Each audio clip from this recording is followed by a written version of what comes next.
I know, almost no one uses formal meeting procedure anymore.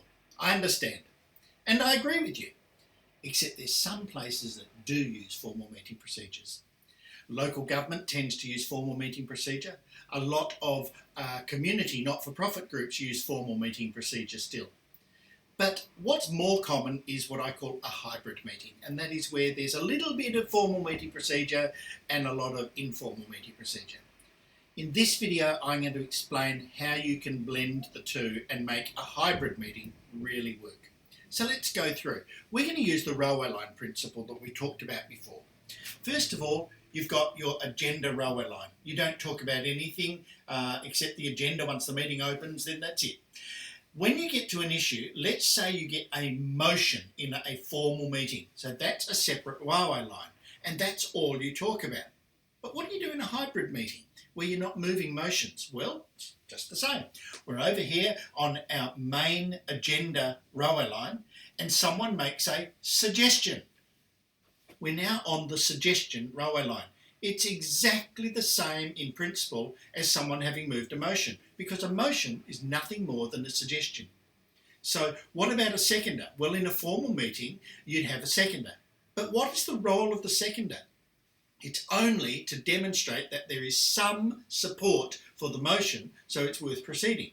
In an informal meeting, you have a suggestion, and a smart chair or a smart leader will say, is there any support for this? Someone will nod, or someone will say, yeah, I think it's a good idea. Now you've got the equivalent of a seconder, but you're in an informal meeting. So you haven't used the language, but you have used the base structure of meeting procedure to get where you are. So we've got our suggestion, we've got our seconder.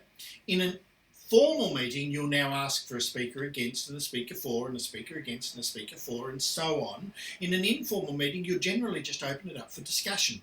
Here's the big key difference between informal and formal meetings. In formal meetings, people are generally allowed to speak only once, except if they're the mover of the motion, they get a right of reply. But in an informal meeting, that rule tends to not be used as much, but we can learn from it. Sometimes, if you have people, perhaps 1, 2 or 3 people, who are very vociferous and they want to say a lot, you can implement what I call the speak once rule. And the speak once rule simply means everyone can speak as often as they like, but no one can speak twice until everyone who wants to has spoken once. And no one can speak 3 times until everyone who wants to has spoken twice. And so it shares the whole lot out. It's called the speak once rule. It's very useful. And you'll use that in an informal meeting, but in a formal meeting, the speak once rule is actually built in. It's part of the procedure. So let's now take it a little further. Let's say we're in a formal meeting, we've got our motion, and now someone moves an amendment. So we move to the amendment railway line. In an informal meeting, we've got our suggestion, which has been discussed, and someone says, what if we did such and such as well? And they add it to the motion. It's essentially an amendment. So now you've got exactly the same as you would have in a formal meeting, but you've now got an addition to the suggestion. And that gets discussed. And you could actually have another one. You could have, what if we did this as well? And it all gets put into a melting pot. And in a formal meeting, you work through each of those separately on different railway lines. In an informal meeting, you will tend to put them all together into the main melting pot, so that when we get back to the railway line that was the original suggestion, the person leading the meeting might say, well, look, it seems that we've agreed on 3 things. We've agreed that we are going to have a fundraising evening this year. We've agreed that it will be a quiz night or a trivia night, and we've agreed that it'll be in November. And a smart leader may say, is everyone in agreement with that? In other words, they agree by resolution or consensus. That's a technical issue that we'll worry about at another time. But the group generally agrees, and the leader of the meeting says, okay, well, it's agreed. It's agreed we'll have a fundraising night, it'll be a trivia night, and it'll be in November.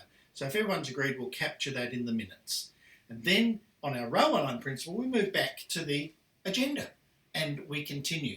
So you can get a blend of both of those. So you may ask, well, When would you use formal meeting procedure in an informal meeting? In other words, a true hybrid meeting.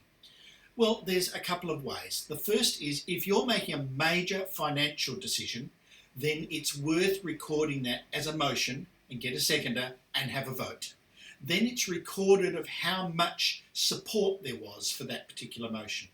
The other is if you're making a major decision about an issue that is important for the organisation. You may do the same thing. You may say, look, in this particular occasion, I think we should have a motion and take a vote so that it's crystal clear what our result is. So they're the ways in which you may blend an informal meeting with a formal meeting to get what is called a hybrid meeting. All of those things generate what I call meeting momentum. And meeting momentum comes from having smarter meetings. And that's the area that I work in.